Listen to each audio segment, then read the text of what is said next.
नौकरानी एक घर के लिए कितनी जरूरी होती है, आइए देखते हैं। अरे बहू, ये देख, सारा साबुन बर्तन में रह गया। ये नौकरानी कोई काम नहीं करती, गंदा काम करके चली जाती है और ढेर सारा पैसा ले जाती है। अरे मम्मी जी, उसने तो साफ किया ही था। मेरे ही हाथ से इस ग्लास में सर्फ गिर गया था।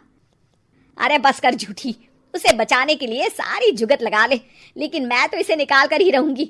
हमारे जमाने में ना कोई नौकरानी थी और ना ही ये चिकने बर्तन।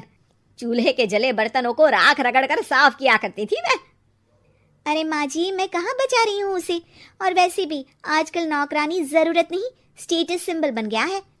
अब आप बताओ, मैं मुन्ना को नीचे घुमाने ले जाऊं तो लोगों से क्या बोलूं? झाड़ू पोछा खुद लगा रही हूँ। लोग सीधा यही पूछते हैं कि कौन सी नौकरानी काम कर रही है तेरे घर पर। अरे बस कर, ये भी कोई बात होती है? मम्मी जी, आप नहीं समझेंगी। शाम को नौकरानी घर आकर काम कर ही रही होती है कि सास को कहती है, माँ जी एक बात बोलूं, बुरा न मानना। अरे वैसे तो मुझे तेरी शक्ल ही पसंद नहीं है, बात क्या खाक पसंद आएगी। अरे माँ जी, सुन तो लीजिए क्या कह रही है। तो मैंने कौन सा उसका मुंह पकड़ लिया है? अरे माँ जी, वो लाल साड़ी पहनती हो ना, ना पहना करो। सास का गुस्सा अब तो 7वें आसमान पर होता है। अरे वाह जी वाह, क्यों ना पहना करूं? और तू होती कौन है ये बताने वाली कि मैं क्या पहनूं क्या ना पहनूं? अरे माँ जी, पूरी बात तो सुन लो, वो बोलना क्या चाह रही है। अरे बुरा न मानो आंटी जी। अरे कौन है आंटी? अपनी उम्र देखी है तूने? 2-4 साल ही छोटी होगी मुझसे और मुझे आंटी बोल रही है। बहू सर पर हाथ रख लेती है। अरे अच्छी खासी उम्र दराज हो और आंटी ना बोलूं? मैं तुम्हारी बहू से भी 4 साल छोटी हूँ। क्यों दीदी? बोलती भी क्या, एक तरफ सास यानी पति की माँ, तो दूसरी तरफ नौकरानी जिसके बिना घर का काम नहीं चल सकता। वो दरअसल माँ जी की शादी में बहुत जल्दी हो गई थी ना। अच्छा ये झगड़ा छोड़ो, ये बताओ तुम माँ जी को लाल साड़ी पहनने से क्यों मना कर रही हो? वो ना, इनकी उम्र की सारी औरतें सोसाइटी में इनके लिए बात करती हैं कि तुम्हारी सास बुढ़ी घोड़ी लाल लगाम है। बहू को ये सुनकर गुस्सा आ जाता है। अरे वाह वाह, कौन बोलता है जी? खुद क्या है यहाँ की औरतें, बाल सफेद लेकिन टाइट जींस और कोई कुछ भी पहने। अरे पहनना हमारा निजी हक है, किसी को कुछ हक नहीं बनता कि वो मेरी सास के लिए कुछ बोले। मैं आज ही जाकर माँ जी के लिए लाल जींस लेकर आऊंगी, फिर देखो कोई क्या बोलता है। अरे चुप लाल जींस। अरे सुन नौकरानी की बच्ची, जाकर बोल दे उन लोगों से कि उन लोगों की तरह मैं उड़ती नहीं फिरती हूँ घर बार छोड़कर।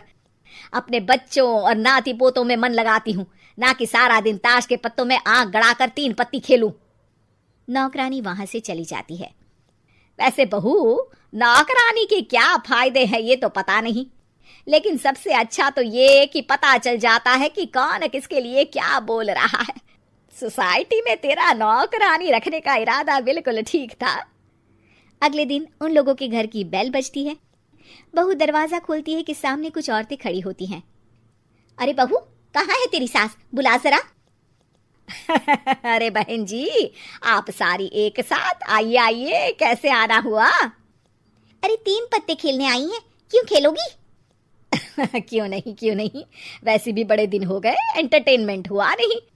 बहू जा जाकर पकोड़े तो बना ला। अरे बस करिए, आगे कुछ पीछे कुछ। वैसे तो कहती है कि परिवार पर ध्यान देती है, हमारी तरह 3 पत्तियां नहीं खेलती। हमने कौन सा परिवार छोड़ दिया? सास सक पका जाती है। अब ये किसने कहा? मैं तो कहती हूँ कि मैं भी थोड़ा बाहर निकलूं। आपने ही तो कमला नौकरानी से ये सारी बात की थी। सास और बहू को अब सारी कहानी समझ आ जाती है कि सोसाइटी की औरतें क्यों भड़क रही हैं। माफ करिए आंटी, मैं छोटी हूँ, लेकिन फिर भी पहले तो आप लोगों ने माँ की लाल साड़ी का मजाक उड़ाया था ना। हाँ हाँ उड़ाया था, लेकिन उससे पहले तो तुम लोगों ने हमारी जीन्स के बारे में बात की थी। अरे क्यों ना पहने हम जीन्स, तुम्हारे पैसों की थोड़ी ना है। सास और बहू सर पकड़कर बैठ जाती है। देखा बहू, ये खेल कर गई तेरी नौकरानी, यहाँ की बात वहां तो वहां की बात यहाँ।